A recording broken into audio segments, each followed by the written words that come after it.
నమస్కారం. వార్తలకు స్వాగతం. ముందుగా ముఖ్యాంశాలు. బీఆర్ఎస్ లీడర్ మీడియా సమావేశం, పలు అంశాలపై వివరణ.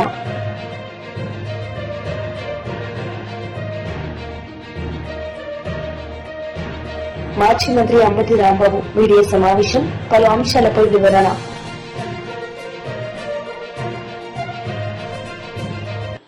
మాజీ మంత్రి అంబటి రాంబాబు మీడియా సమావేశం నిర్వహించారు. ఈ సందర్భంగా పలు అంశాలపై ఆయన మాట్లాడారు.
మాజీ మంత్రి దేవినేని ఉమామహేశ్వరరావు మీడియా సమావేశం నిర్వహించారు. ఈ సందర్భంగా పలు అంశాలపై ఆయన మాట్లాడారు. నిర్మాణాలు జరుగుతూ ఉంటే చూసి ఓర్వలేక తట్టుకోలేక విష ప్రచారం, ఫేక్ న్యూస్ స్ప్రెడ్ చేస్తా ఉన్నారు. ప్రకాశం బ్యారేజీకి గేట్లు పనిచేయట్లేదని, కొండవీటి వాగు నీళ్లన్నీ కూడా పొన్నూరు నియోజకవర్గం లక్షల ఎకరాలు మునిగిపోయాయని అక్కడ వైసీపీ నాయకులు ప్రచార ఆర్భాటాల కోసం మేము కూడా ఉన్నామని చెప్పుకోవడానికి తప్పుడు కథనాలు, ఫేక్ న్యూస్ స్ప్రెడ్ చేస్తా ఉన్నారు. దాని మీద కూడా సంబంధిత ఇరిగేషన్ శాఖ అధికారులు రోత పత్రిక, రోత ఛానల్ వాటికి సంబంధించి వచ్చిన కథనాల మీద కంప్లైంట్ ఇవ్వడం కూడా జరిగింది. అట్లాగే గవర్నమెంట్ ఫ్యాక్ట్ చెక్ లో కూడా ఇవన్నీ కూడా ఎక్కడో 100 కిలోమీటర్ల పైగా ఉన్న ప్రాంతంలో వాగులో వచ్చిన వాగు పొర్లిపోయిన ఖమ్మంపాడు ఏరియాలో ఆ దృశ్యాలను తీసుకొచ్చి వాటికి దమ్ము ధైర్యం ఉంటే ఈ తప్పుడు కథనాలు, తప్పుడు వ్యాఖ్యలు, ఈ ఫేక్ ప్రచారాలు పక్కన పెట్టి, నీ జైలు యాత్రలన్నీ కూడా పక్కన పెట్టి అసెంబ్లీకి వచ్చి చూడు, సెక్రటేరియట్కి వచ్చి చూడు, హైకోర్టుకు వచ్చి చూడు, ఎస్ఆర్ఎంలో వేల మంది పిల్లలు చదువుతున్నారు, వెళ్ళి చూడు, రోడ్లు ఎలా ఉన్నాయో, విట్ ఎలా ఉందో చూడు, అమృతం ఎలా ఉందో చూడు. ఓడిపోయి ప్రజలు బుద్ధి చెప్పినా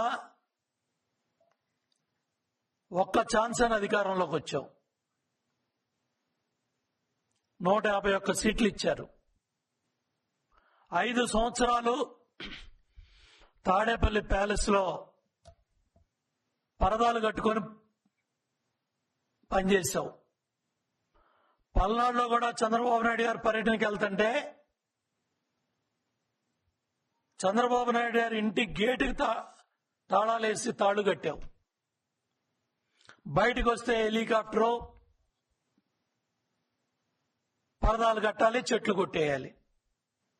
అమరావతి మీద విష ప్రచారం చేసి 3 రాజధానులని తప్పుడు ప్రచారాలు చేసి న్యాయస్థానాల చుట్టూ తిప్పి శాసన మండలిలో నువ్వు చేసిన పరిస్థితులన్నీ కూడా ఆ రోజు చంద్రబాబు నాయుడు గారు స్వయంగా చూశారు. అక్కడ షరీఫ్ గారు చైర్మన్ గా ఉన్నప్పుడు మీ మంత్రులు, మీ నాయకులు, మీ ఎమ్మెల్యేలు ఆయన మీద ఎన్ని తప్పుడు మాటలు మాట్లాడారు. శాసనసభలో ఎన్ని కారుకూతలు కూశారు. ఇంత చేసి 34,000 ఎకరాలు ఇచ్చిన 29,000 రైతాంగాన్ని మహిళలని కూడా చూడకుండా డొక్కల్లో పోలీసులతో తన్నిచ్చి వేలాది మందిని కేసుల్లో ఇరికిచ్చి వందలాది మందిని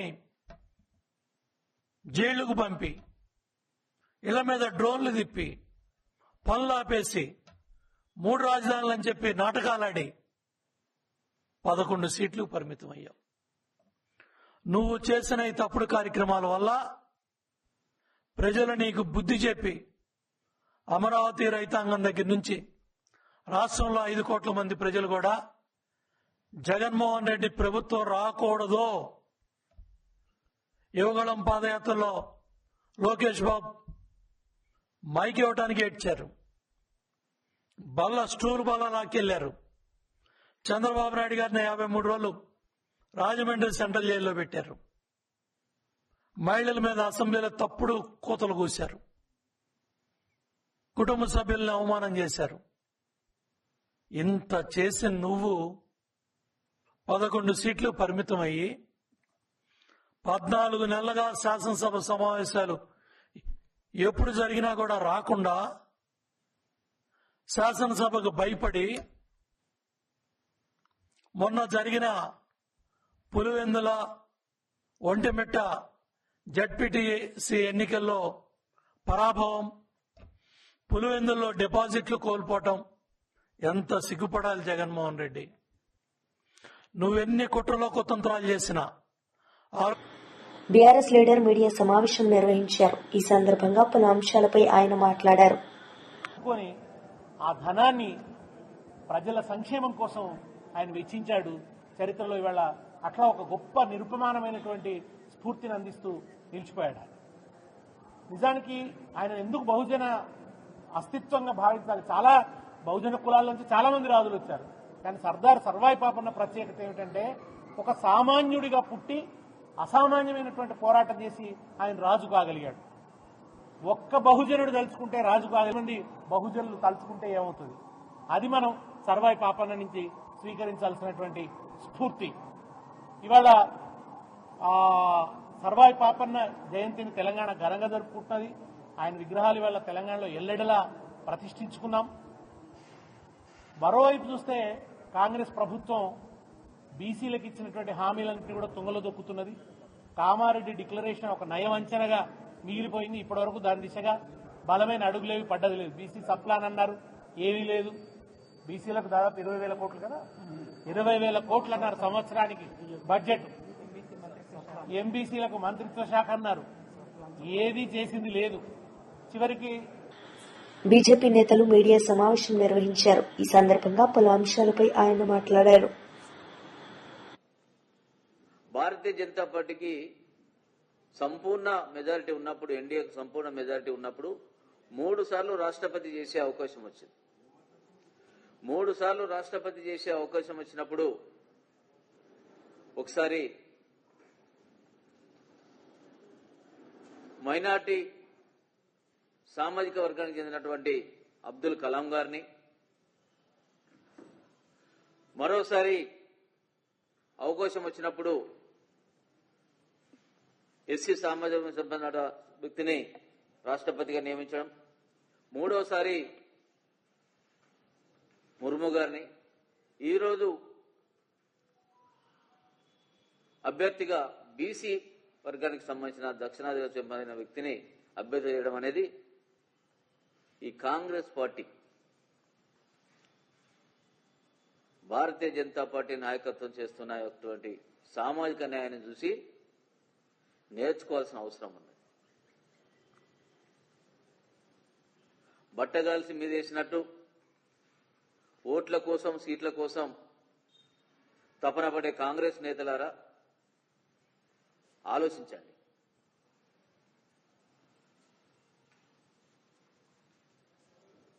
మీరు మొదటి నుండి కూడా మీ పార్టీ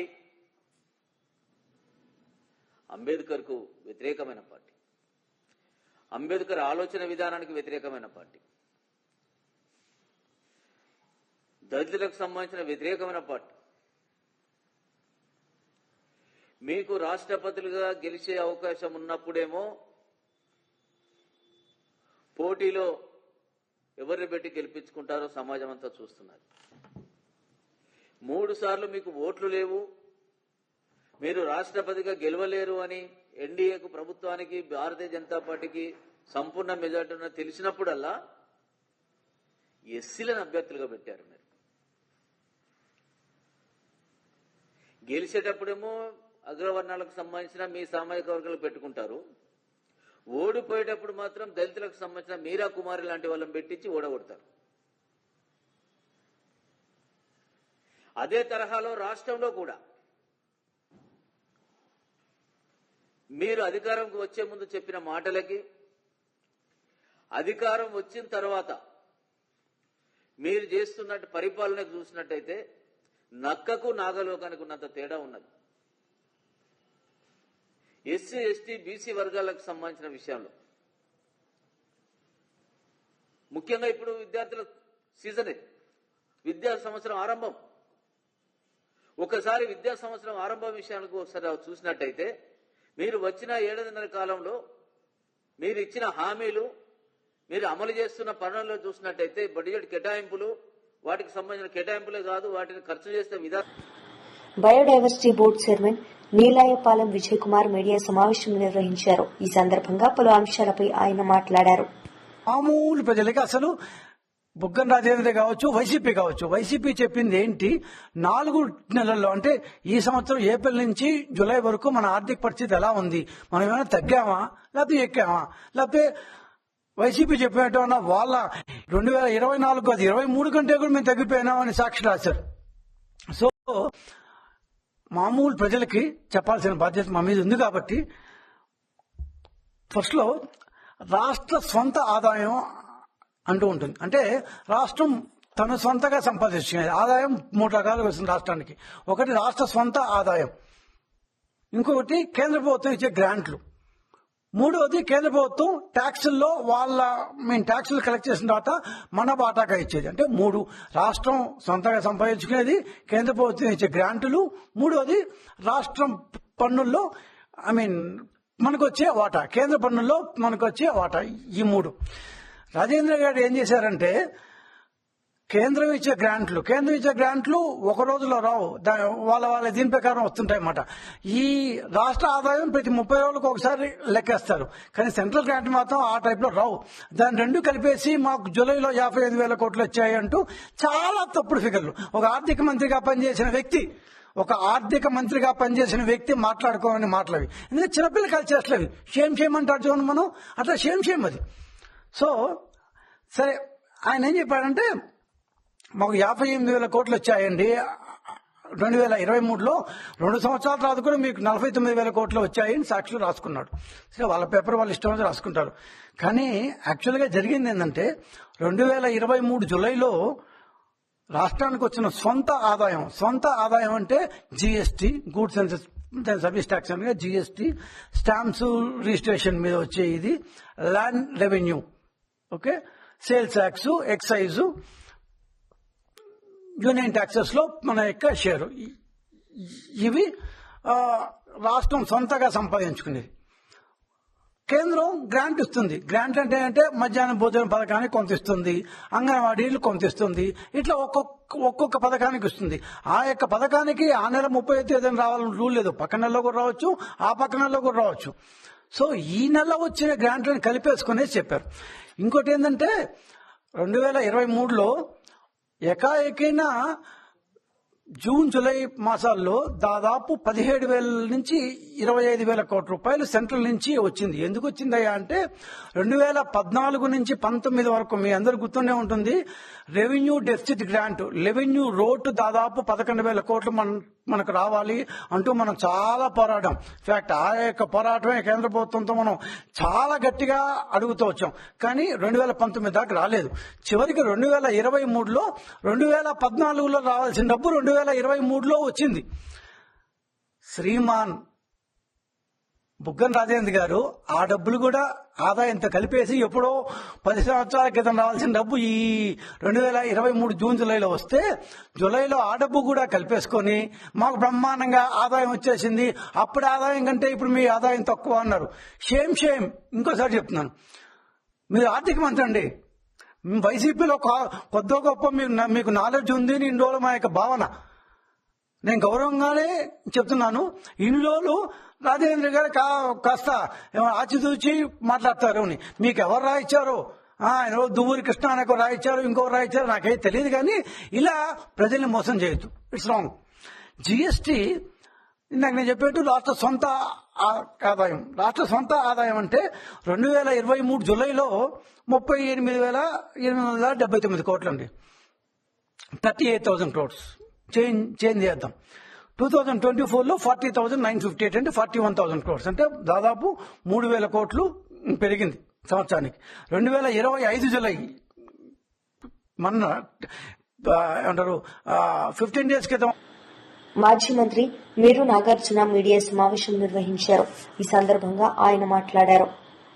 మీరేమైనా దారాదత్తం చేస్తా ఉన్నారా ఆలోచించమని అడుగుతా ఉన్నా. ఏ కంపెనీలకు మీరు భూములు ఇస్తా ఉన్నారో. ఈరోజు ఐటీ కంపెనీలో పేరు మీద ఊరు పేరు లేనటువంటి అక్కడ వర్క్ కూడా జరగనటువంటి కంపెనీలకు మీరు భూములు అప్పలంగా కట్టబెడతా ఉన్నారంటే దానిలో మతలబు చెప్పాల్సిన బాధ్యత ప్రభుత్వం మీద ఉంది. ఏ ప్రభుత్వమైనా నిజంగా ఒక కంపెనీ ఏర్పాటు చేసి ఆ కంపెనీకి భూములు ఇవ్వాలంటే దాని ట్రాక్ రికార్డ్ చూడాలా, ఎంత ఉద్యోగాలు కల్పన ఇస్తుంది, ఎంత ఉపయోగపడుతుంది, తద్వారా పారదర్శకంగా ప్రభుత్వానికి ఎంత ఉపయోగం జరుగుతుంది, పెట్టుబడులు వస్తాయి అనేది ఆలోచించకుండా ఈరోజు బాధ్యత లేమితో, బాధ్యత రాహిత్యంతో ఈరోజు భూములు అప్పలంగా దోచిపెడతా ఉన్నారంటే దీనికి సమాధానం చెప్పాల్సినటువంటిది రాష్ట్ర ప్రభుత్వం కాదని అడుగుతా ఉన్నాం. ఈరోజు పర్టికులర్ గా ఐటీ కంపెనీల ముసుగులో రియల్ ఎస్టేట్ వ్యాపారానికి తెరదీసి ఎకరా 99 పైసలకు ఇస్తా ఉన్నారంటే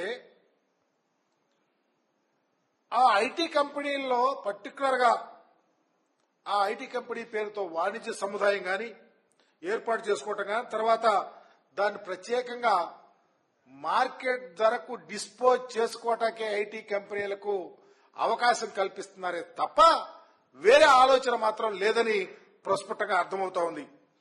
దీనికి తెలివిగా ఒకటి ఏం చేశారు, లిఫ్ట్ అనే పేరుతో ఈ విలువైన భూములన్నిటినీ పందేరం చేయటానికి ఆస్కారం కల్పించారు. ఆ లిఫ్ట్ అంటే land incentive for tech hubs అని, దీని పేరు మీద అప్లై చేసుకోవటానికి అవకాశం ఐటీ కంపెనీలకు ఇవ్వటం. ఇది చరిత్రలో ఎప్పుడన్నా ఏ రాష్ట్రంలో కానీ జరగల. పర్టికులర్ గా ఆంధ్రప్రదేశ్ లో విలువైనటువంటి భూములు, ఉదాహరణకి ఈ రాష్ట్రంలో ప్రెడామినెంట్ గా ఉన్నటువంటి భూముల్ని అవజేసే కార్యక్రమం రాష్ట్ర ప్రభుత్వం తీసుకుంది. ఆ కార్యక్రమంలో భాగంగానే 1-2 కొంచెం పేరున్నటువంటి కంపెనీలు తీసుకోవటం, ఆ ముసుగులో అసలు కంపెనీలు ఉన్నాయో లేవో తెలియనటువంటి వారికి అలాట్ చేయడానికి కూడా ముందుకొచ్చినటువంటి పరిస్థితిలో భాగమే విశాఖపట్నంలో వర్షా కంపెనీకి భూములు అలాట్ చేయాలనుకోవటం. ఎప్పుడు వర్షా కంపెనీకి స్టాండర్డ్స్ లేవని తెలిసి ప్రజలంతా గగ్గోలు పెడతా ఉన్నారో అప్పుడు వెంటనే లిఫ్ట్ ని ఇన్వాల్వ్ చేసి తద్వారా దీని ద్వారా భూముల్ని కేటాయించే కార్యక్రమాన్ని ఏర్పాటు చేశారు. అసలు వర్షా కంపెనీ లాంటి సత్తా లేనటువంటి కంపెనీలకు మీరు భూములు పందేరం చేస్తా ఉంటే రాష్ట్ర వ్యాప్తంగా ఉన్నటువంటి ఖరీదైనటువంటి భూములను కొల్లగొట్టాలని ఒక ఆలోచన తప్ప వేరొకటి లేదు. ఎందుకంటే మా ప్రభుత్వంలో మేము చూసాం, చాలా ప్రెస్టేజియస్ గా ఎవరికన్నా భూమి ఎలా చేయాలంటే దాని యొక్క స్టాండర్డ్స్ ఏంటి, దాని యొక్క పరిస్థితి అన్ని పరిశీలన చేసి ఆలోచించి పరిగణలోకి తీసుకున్న పరిస్థితి చూసాం. ఉదాహరణకైతే వార్తలు ముగించే ముందు ముఖ్యాంశాలు మరోసారి. బీఆర్ఎస్ లీడర్ మీడియా సమావేశం, పలు అంశాలపై వివరణ.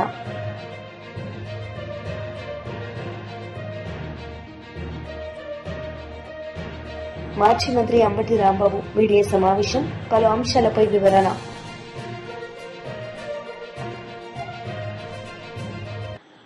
ఈ వార్తలు ఇంతటితో సమాప్తం. తిరిగి ప్రసారమయ్యే వార్తల్లో మళ్లీ కలుద్దాం. అంతవరకు సెలవు. నమస్తే.